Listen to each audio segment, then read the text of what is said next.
Hey, Shalom, Barakatah Yahweh, Barakatah Yahweh Shai, Barakatah Yahweh, Barakatah Yahweh Shai. Double honors to the elders and apostles of the nation of Israel, better known as the Great Millstone. Shalom to the other sincere Akim, fellow laborers teaching the same and correct doctrine, the water for your labor, and death to 2/3 of you so-called Negroes, Latinos, and North American Indians. This is Psalms 137.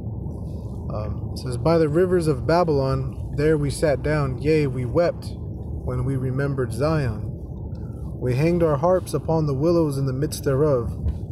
For there they that carried us away captive required of us a song, and they that wasted us required of us mirth, saying, Sing us one of the songs of Zion.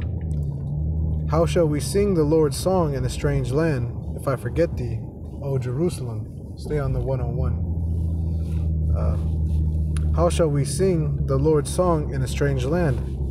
If I forget thee, O Jerusalem, let my right hand forget her cunning. If I do not remember thee, let my tongue cleave to the roof of my mouth. If I prefer not Jerusalem above my chief joy. Remember, O Lord, the children of Edom, and the day of Jerusalem, who said, raise it, even to the foundation thereof. O daughter of Babylon, who art to be destroyed, happy shall he be that rewardeth thee as thou hast served us. Happy shall he be that taketh and dasheth thy little ones against the stones. And, this psalm is, some could say this is brutal, but this is exactly what had happened to the native, Latino, and so-called Negro people, is that being led away from Jerusalem, now it's inhabited by Caucasians and heathen, and you got some Israelites there, but they believe that they are of whatever their heathen identity is. They believe in their heathen identity that they've taken on, because you got Israel scattered everywhere. And you got some of the northern kingdom that actually stayed back after the Assyrian captivity and stayed in the Middle East, but the bulk of us came here to what's called, known as the Western Hemisphere, the Americas as they know it today. And even while we were here, they would poke fun at us and for sport and ask us to sing songs of mirth. And how can you do that? How can we sing of happy things when you've decimated everywhere you've gone over 90% of our populations? We're talking about some of the coastal tribes here in the Pacific Northwest, and they were one of the more peaceful tribes, or the areas. They didn't have a lot of warriors. There was no need for war in this area. And Edom, the so-called white man, he still came with his treaties, and he still came with his double talk, and he still came with his weapons of war, and he still decimated whole tribes. And so a lot of the information and history that you'll find on the coastal tribes, it's all from his point of view and perspective.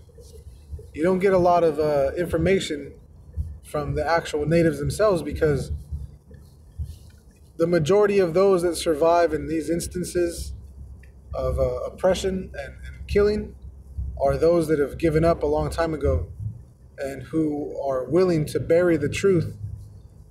And it's funny because a lot of these coastal tribes, they have what's called witnesses. When they hold their, they don't have powwows, they have a potlatch. And at a potlatch, they'll call forth witnesses to recount the events of, historical things that have taken place and happened.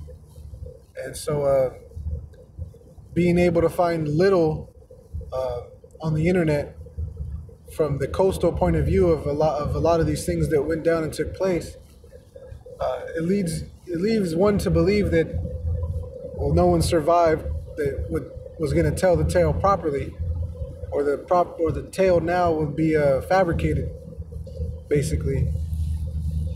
And so you're not left with much, which is the same thing that this psalm is talking about. If I forget thee, O Jerusalem, let my right hand forget her cunning. Which that word cunning is just another word for uh, regard or consider or you know, to purpose or to reckon. You know, to just basically remember in another way to put it. Okay. And that's what the verse is dealing with, you know. In verse 6 as well, it says, if I do not remember thee, let my tongue cleave to the roof of my mouth. If I prefer not Jerusalem above my chief joy. And that's a curse, us not being in our land and leaving so that we might hold the customs pursuant to the book of Esdras. We see that, you know, Gad had made this place their chief joy.